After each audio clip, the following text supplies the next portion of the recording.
Welcome back, fantasy football fans. This is Fantasy Football in 5 coming at you for our first ever stream team.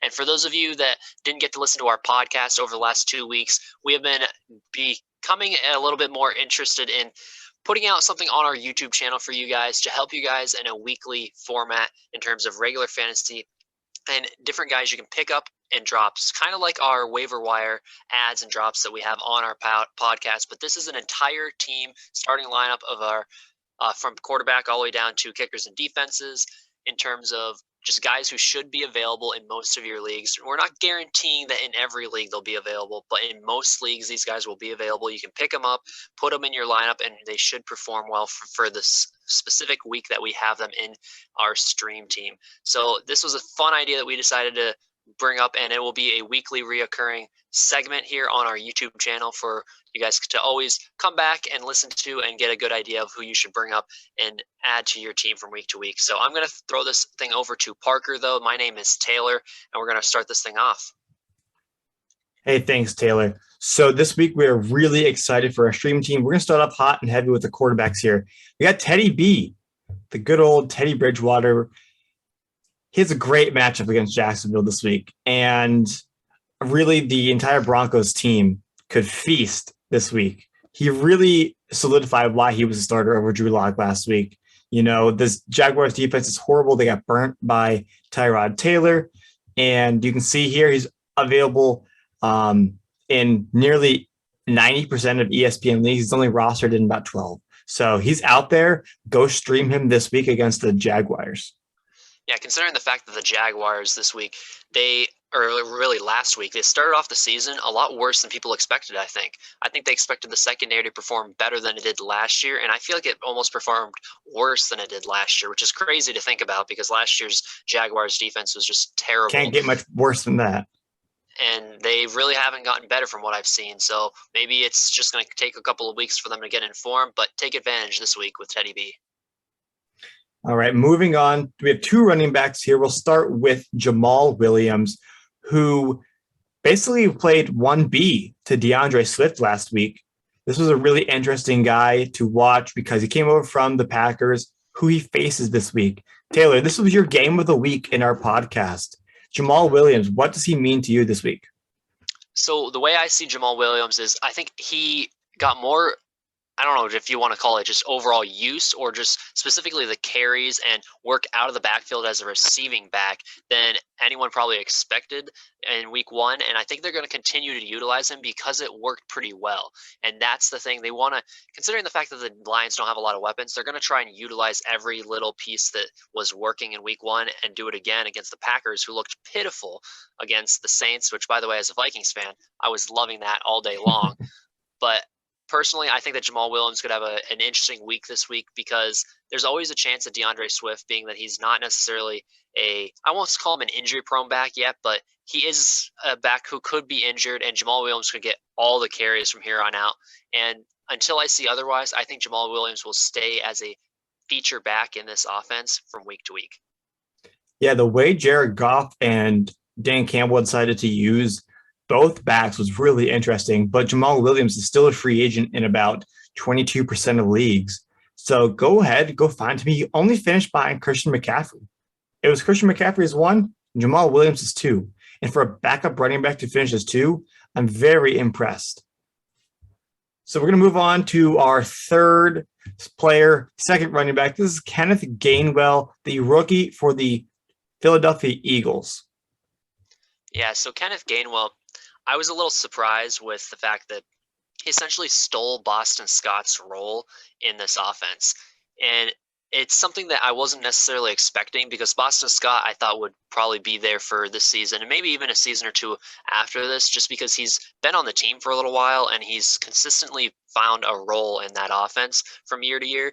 And this year, Kenneth Gainwell snatched all those receiving back roles that Boston Scott had and gobbled them up. He only had a couple of carries, and the thing that surprised me was the fact that they continue to utilize him even though they have Miles Sanders, who can both catch the ball out of the backfield and is a viable running back by himself, but they still utilized him. And I think being that he's a rookie and they drafted him with they used some pretty decent draft capital on him, I think they're going to try and keep him in the playbook or in the into plays here and continue to utilize him from week to week. So you want to pick him up as a viable stream this week, especially because I forget who they're playing. I'm drawing a blank right now. They play the 49ers, who let up about 50 total points to Jamaal Williams and DeAndre Swift last week. So that 49ers rushing front really isn't much of anything right now.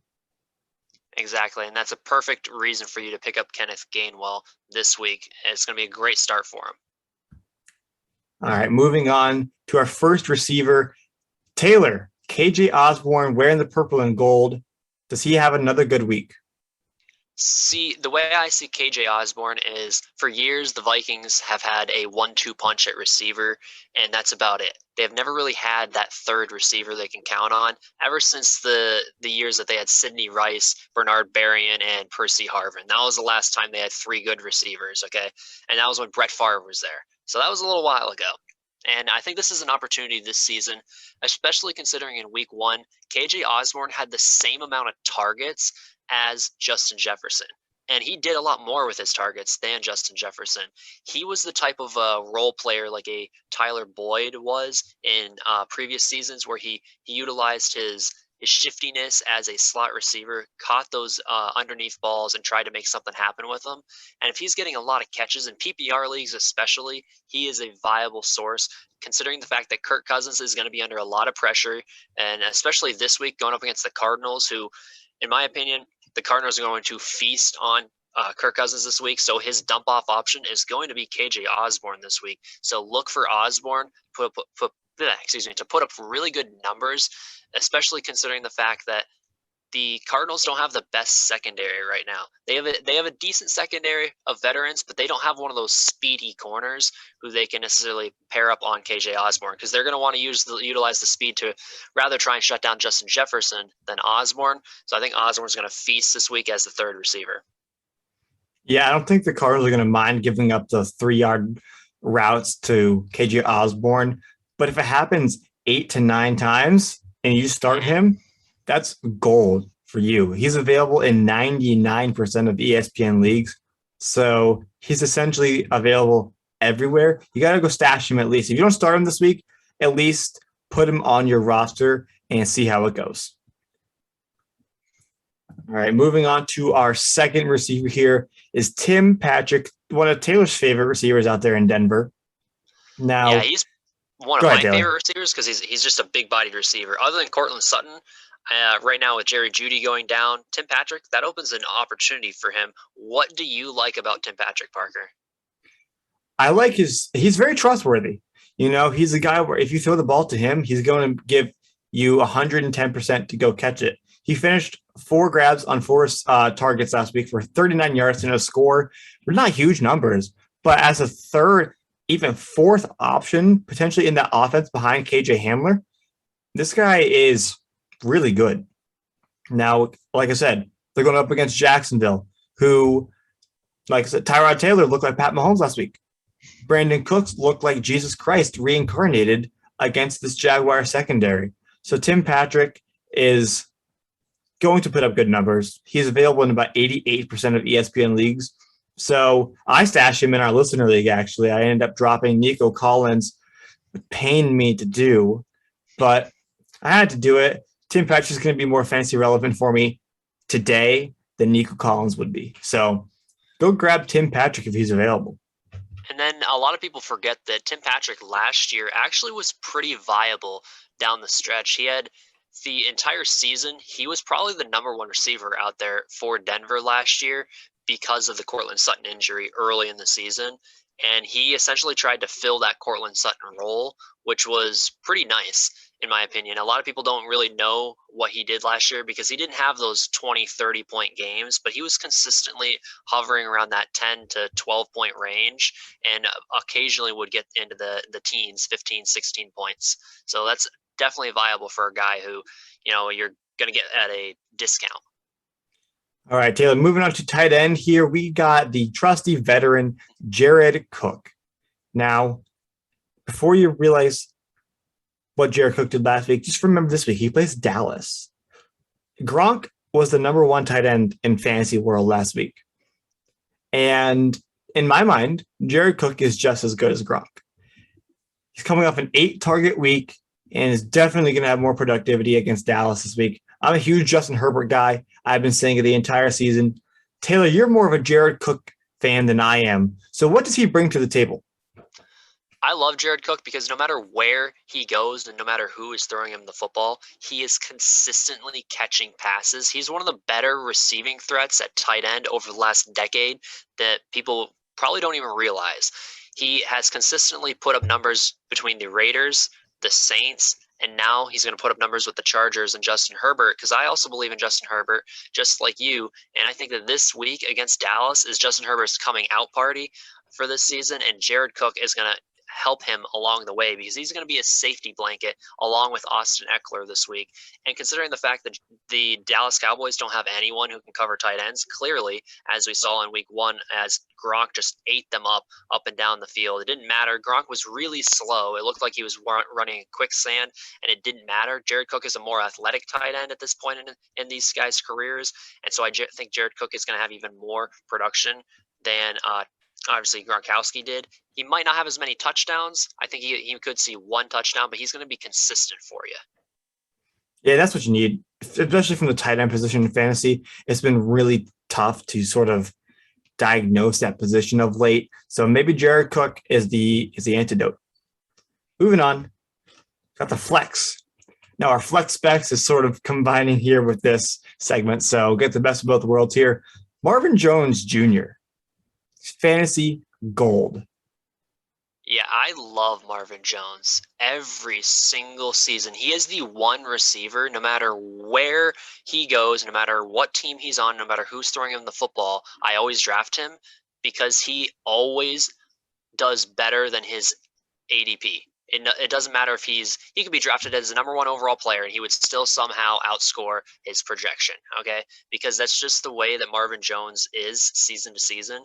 And a lot of people don't realize Marvin Jones is probably going to have one of the best quarterbacks that he's had in his career outside of Matt Stafford, okay? Because he's going out there with Trevor Lawrence now. And Trevor Lawrence, being that he's a young quarterback, he's a smart quarterback. He's going to just throw to the guy who's open.